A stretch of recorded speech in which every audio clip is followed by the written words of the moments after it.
Bonjour à tous et bienvenue dans ce tout nouvel épisode de Imo Expresso Podcast. Aujourd'hui, on va discuter ensemble de pourquoi que le diable se cache dans les détails en immobilier en parlant principalement des rédactions des offres d'achat, de la mise en marché et encore plus précisément les photos dans la mise en marché. Et puis si vous restez jusqu'à la fin, vous aurez 8 astuces pour optimiser la prise de photos lors de la vente de votre propriété.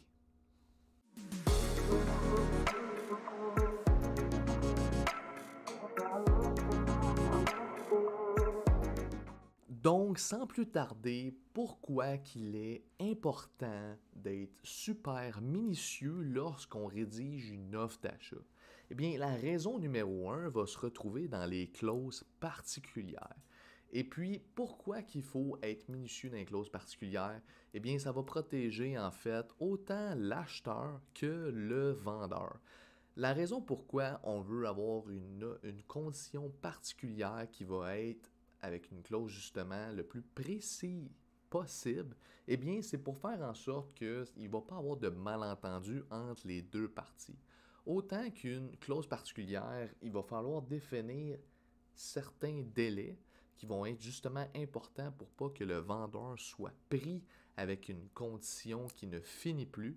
Par exemple, si l'acheteur voulait faire des vérifications auprès de la municipalité pour savoir est-ce qu'on peut faire de la location à court terme, entre parenthèses, du Airbnb dans une propriété, dans une zone, on voudrait savoir justement auprès de la municipalité, est-ce que ce zonage-là le permet?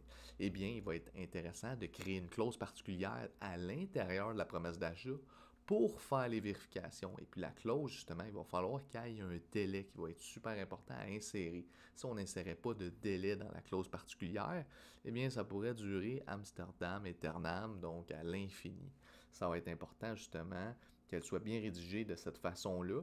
Et puis aussi, si on ne faisait pas comme il faut la clause particulière, eh bien, ça ferait en sorte que l'acheteur n'aurait aucune protection. Si jamais il voulait justement faire un achat seulement s'il pouvait faire de la location à court terme et qu'il n'insérait pas cette clause particulière-là, bien, il pourrait se retrouver avec un achat qu'il ne voudrait aucunement, surtout si c'est un investissement. Il n'y aurait aucune raison d'acheter la propriété s'il n'est pas capable de faire cette location-là. Là, il y en a certains qui vont me dire « Ouais, mais Mathieu, il y a juste à faire la recherche auprès de la municipalité avant de faire l'offre. » Ce qui peut être une belle proposition, mais il ne faut pas oublier que parfois, les propriétés sont très convoitées, surtout les propriétés qu'on peut faire, par exemple, du Airbnb ou potentiellement en faire du Airbnb, eh bien, ils vont être très, très convoités par plusieurs acheteurs simultanément. Donc, on n'aura pas tout le temps l'occasion de faire les vérifications avant de faire l'offre. Sinon, on pourrait perdre la propriété. Et puis, on ne voudrait pas faire les recherches en amont, perdre la propriété par une autre promesse d'achat. Donc, dans ce cas-là, si la propriété nous intéresse, bien, ça va être d'autant plus important de faire l'offre et puis d'ajouter une clause particulière qui nous permettrait d'aller faire ces recherches-là et puis de se retirer si jamais ce n'est pas possible. Donc, les conditions avec des clauses particulières vont être super importantes pour certaines transactions et puis il est super important qu'elles soient bien rédigées. Comment qu'on peut s'assurer qu'elle va être bien rédigée? Eh bien, c'est de faire affaire avec des professionnels qui font souvent des conditions avec des clauses particulières. Par exemple, un courtier immobilier en fait souvent dans ses promesses d'achat, un avocat spécialisé en immobilier et puis un notaire seront les trois professionnels que vous pourrez prendre pour réaliser vos conditions avec des clauses particulières à l'intérieur de vos promesses d'achat. Une autre raison pourquoi il va être super important d'être très méticuleux dans la rédaction des offres, eh bien, ça va être de gagner une offre. Encore une fois, des fois, on va se retrouver en offre multiple, donc il va être super important d'être très méticuleux à savoir quelles conditions qu'on va insérer dans l'offre pour nous protéger en tant qu'acheteur, mais aussi nous avantager face à la compétition des autres acheteurs qui veulent aussi la propriété. Par exemple, le prix. Les dates. Les dates peuvent parfois paraître, je dirais, anodins. On se dit, ben coudonc, 30 jours, 60 jours, 90 jours, c'est quoi que ça change? Eh bien, si le vendeur, lui, a déjà acheté une autre propriété, eh bien, peut-être qu'il sera important pour lui de faire notarier à une date précise qui va être indiquée dans son annonce de vente. Donc, justement, mettre des dates favorables aux vendeurs va vous avantager face à la compétition s'ils ne sont pas aussi flexibles que vous. Donc, les dates vont être super importantes. Les conditions supplémentaires, parfois, on va vouloir faire inspecter la fosse septique. Ça se peut que ça nous désavantage face à la compétition, mais si c'est super important pour nous de faire justement ces vérifications-là parce qu'on trouve qu'on n'a pas assez d'informations qui est émise par le vendeur ou la municipalité et puis que la fosse septique est vieille, eh bien, il va être important de le faire pareil, la vérification. Mais encore là, plus qu'on rajoute de conditions dans notre offre, plus qu'on a de portes de sortie, et puis le vendeur, lui, voit ça d'un autre point, plus que de portes de sortie, moins qu'il y a de chances que la condition, en fait, que toutes les conditions se réalisent, et puis que la promesse d'achat est jusqu'aux finalités, c'est-à-dire signer l'acte de vente. Donc, il faut prendre en considération ça lorsqu'on est, par exemple, en offre multiple. Par la suite, les répartitions. Encore une fois, les dates sont super importantes. Et puis, on va rajouter ça par rapport aux répartitions chez le notaire, les taxes municipales, les taxes scolaires. Et puis, si jamais le vendeur restait, suite à l'acte de vente, un délai supplémentaire pour lui permettre soit d'acheter une autre propriété ou, par exemple, le louer justement à la propriété qui est en train de vendre pour lui permettre d'en acheter une autre s'il n'a pas déjà acheté ou passer chez le notaire. Donc, les répartitions vont être, encore une fois, une autre condition qui peuvent être intéressantes, qui vont peut-être vous avantager si jamais vous mettez, moi par exemple, OK, je suis prêt à laisser 120 jours de délai pour que la prise de possession, puis je donne 120 jours aussi pour passer chez le notaire. Bien, dans ce cas-là, le vendeur se retrouve avantagé parce qu'il n'y aura pas de location à payer. Tandis que dans un monde différent, où qu'il y aurait un acheteur qui dit non, non, non, moi, dans 30 jours, si toutes les conditions sont réalisées, je veux absolument passer chez le notaire. OK, c'est bon, je te laisse ton 120 jours pour rechercher une propriété, mais on va avoir passé chez le notaire. Donc, dans le délai 90 jours de plus que je te laisse pour rechercher une propriété suite à la promesse d'achat acceptée, eh bien, il va falloir que tu payes les taxes municipales, les taxes scolaires, et puis il va falloir aussi que tu me paies mon hypothèque que j'aurais eu à payer, étant donné que je suis propriétaire, mais c'est toi qui l'habites, donc c'est toi le locataire de la maison, entre parenthèses. Il va falloir que tu payes capital, intérêt plus taxes, les taxes municipales, taxes scolaires. Donc, capital, intérêt, on parle bien sûr ici de l'hypothèque. C'est toutes des conditions qui vont jouer soit en votre faveur ou en votre défaveur, tout dépendant de qu'est-ce que vous mettez dans votre offre. Par la suite, les inclusions et les exclusions. Super important aussi d'être très méticuleux dans les offres parce que souvent, on va oublier c'est quoi qui est inclus et exclu de base dans la propriété. Tout ce qui fait partie de l'immeuble est inclus de base. Là, vous allez me dire, OK, Mathieu, c'est bien beau, là, qu'est-ce qui fait partie de l'immeuble? La maison, c'est l'immeuble. Le terrain, en fait, c'est l'immeuble. Vous achetez un lot, vous achetez un cadastre. Ça, c'est l'immeuble. La maison, fondation, dans la terre, fait partie de l'immeuble. Ça, c'est clair, tout le monde connaît ça. Par la suite, il y a tout ce qui est attache par union qui fait partie de l'immeuble de base dans les inclusions. Qu'est-ce qu'on peut avoir dans les attaches par union? Eh bien, on pourrait avoir par exemple le lave-vaisselle. La majorité du temps, le lave-vaisselle va être vissé dans le comptoir, donc va être considéré comme une attache par union, donc ce n'est plus un meuble. Tout ce qui est les biens meubles est considéré comme exclusion de base dans la propriété. Tout ce qui est capable de bouger facilement, aisément, c'est considéré comme un bien meuble, donc exclu de base dans la propriété. Après ça, attache par union, on a dit le lave-vaisselle. Par exemple, les fixtures, on parle ici de luminaires, de rideaux.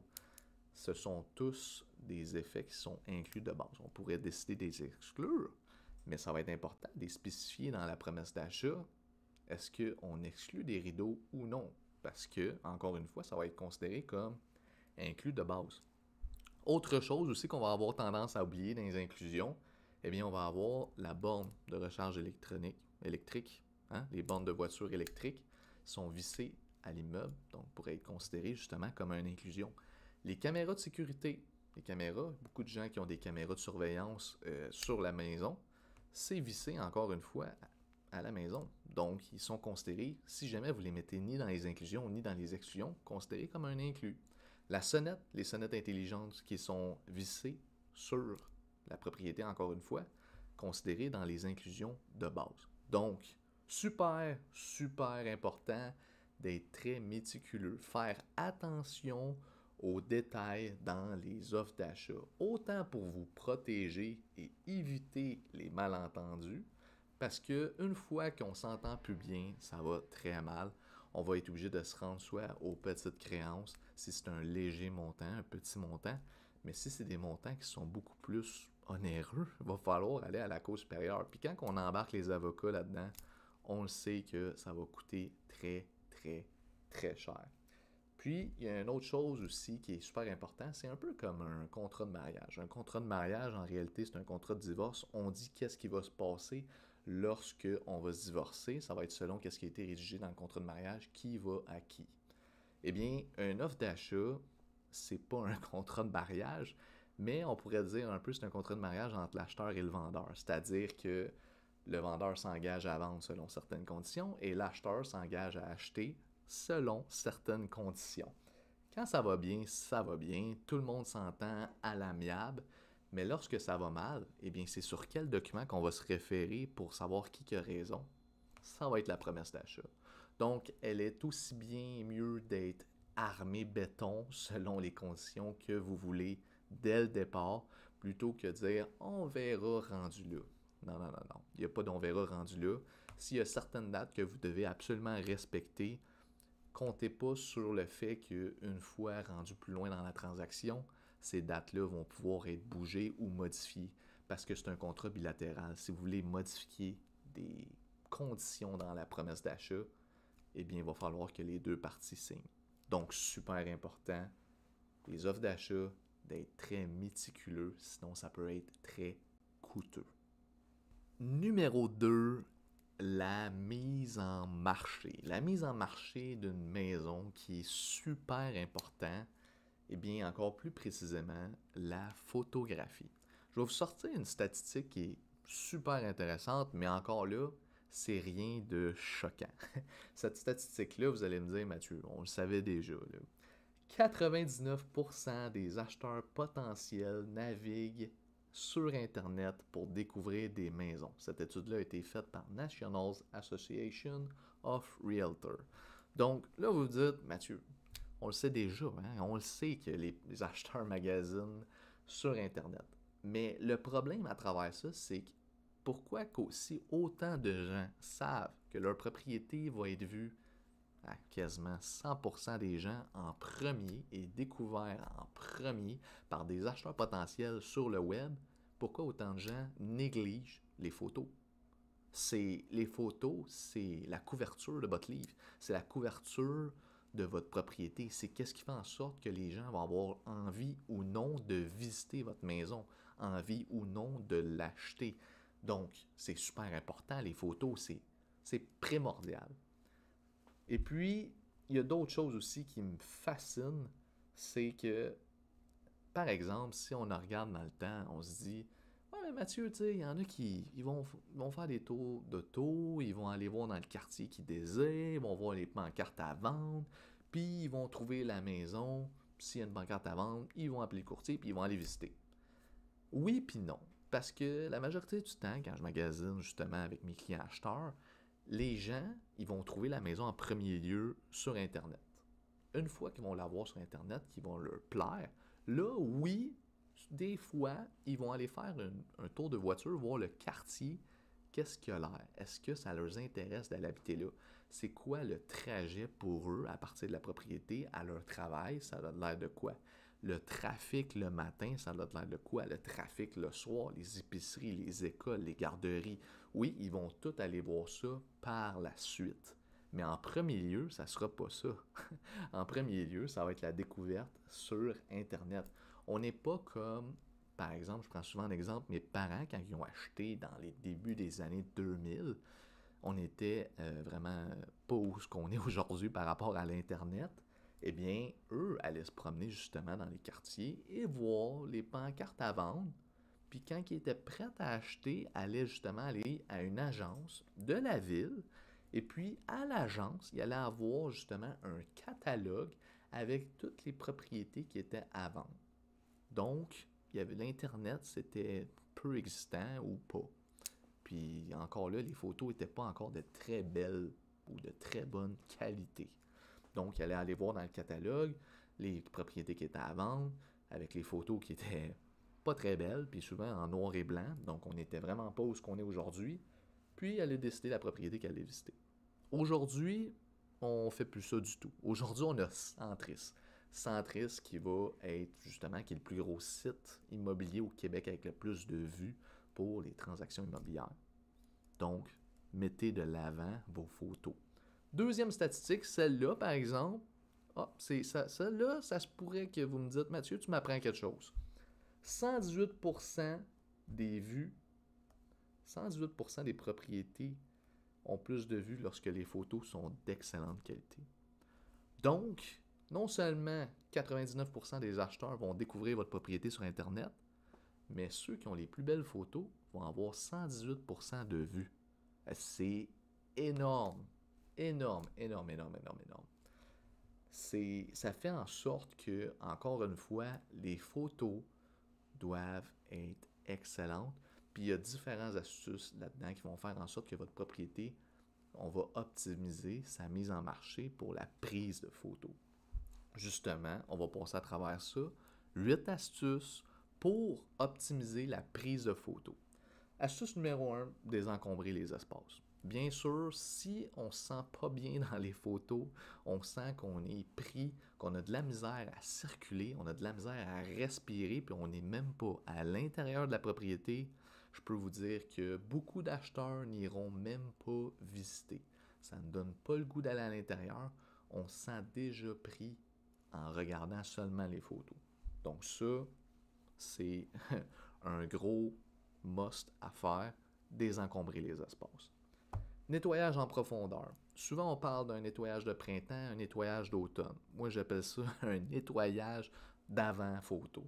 Il va être super important de nettoyer les surfaces, nettoyer les murs, nettoyer les fenêtres. Le plus possible, un gros nettoyage de la propriété complète pour les photos, mais pas juste pour les photos, pour aussi les visites qui vont suivre. Ça va être plus facile par la suite de garder un petit nettoyage chaque semaine si on fait déjà un gros nettoyage. Parce que si on garde la propriété le plus propre possible tous les jours de la semaine, on s'entend que ça va attirer encore plus d'acheteurs et inciter les acheteurs à faire une offre. Par la suite, organiser le mobilier, c'est un peu en lien avec désencombrer les espaces, mais optimiser le plus possible les mobiliers pour qu'il y ait un bel agencement, pour pas qu'on sent aussi que des fois les mobiliers viennent encombrer l'espace, en retirer si ça prend trop d'espace, même si c'est la vieille bibliothèque que vous avez héritée de votre grand-mère, vous pouvez la garder, là. Mettez-la juste à l'extérieur ou dans le garage, sortez-la du décor. Des fois, ça fait justement plus respirer, puis ça va être peut-être plus au goût du jour avec le reste de votre mobilier. Donc ça, c'est super intéressant de ce côté-là. Utilisez une décoration neutre. Combien de fois les gens vont me demander, Mathieu, si je rénove ma cuisine, si je rénove ma salle de bain, si je rénove, je change mon plancher, combien je gagnais en valeur ajoutée sur ma propriété? Avant même d'anticiper une rénovation majeure de la propriété, je recommande la majorité du temps peinture. Peinture le salon, peinture la salle de bain, peinture tes chambres, peinture dans une couleur qui va être neutre, une couleur blanche. Si je ne savais pas comment peinturer ou quelle mettre comme couleur dans les pièces, peinturer en blanc. Ça va faire en sorte qu'encore une fois, ça va agrandir la pièce. Et puis, c'est une couleur qui est neutre, qui va favoriser les acheteurs à mieux s'imaginer habiter la propriété, puis qu'il y a moins de travaux à faire. Une couleur blanche va faire très bien le travail. Évitez des couleurs audacieuses. Couleurs audacieuses, on va parler bien sûr de vert, rouge.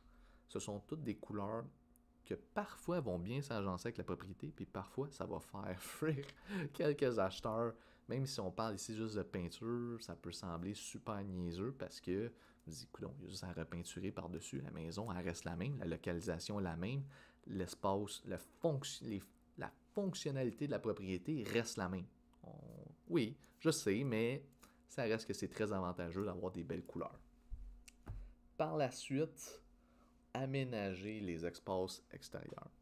Qu'est-ce que je veux dire par là? C'est simplement surtout l'été, là, passer le gazon. Passer le gazon, encore une fois, ça va juste démontrer à quel point vous entretenez bien votre propriété. Avoir un gazon frais coupé, ça va être super beau comme photo de façade pour votre maison. Donc, entretenez votre espace extérieur, ramassez les feuilles. Ça peut sembler des petites corvées un peu désagréables, mais ça va vraiment faire un gros changement dans l'optimisation de votre mise en marché. Améliorer l'éclairage. Si on a différents espaces, par exemple le salon et la cuisine, on est en espace ouvert, donc les deux, il n'y a pas de mur comme des pièces séparatrices. Séparatrices, je ne suis pas sûr que ça se dit, mais des pièces qui vont venir séparer un de l'autre, mais on a des couleurs de lumière différentes. Dans une pièce, par exemple, dans la cuisine, on aurait des LED qui seraient d'une couleur blanche, et puis dans une autre pièce, on a des couleurs de lumière qui sont jaunes.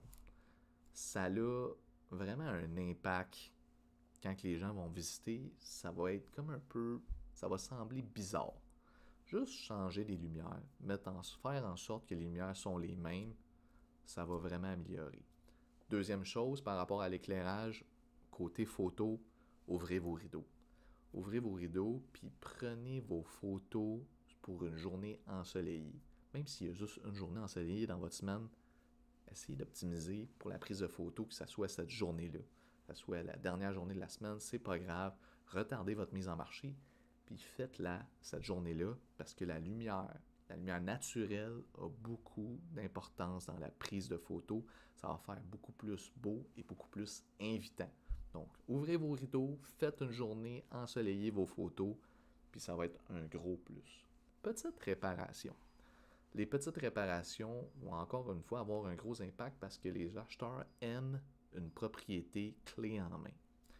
Une propriété qui nécessite beaucoup de travaux, par exemple du plâtre, des petites réparations qui peuvent sembler encore une fois anodins, puis on se dit ça n'a aucune valeur ajoutée sur la propriété, c'est vrai.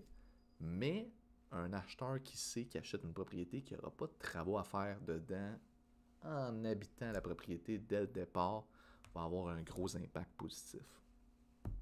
Et puis des éléments décoratifs. Des fois, un petit home staging, encore là, allez pas mettre une énorme somme d'argent dans un home staging pour un bungalow de 400 000.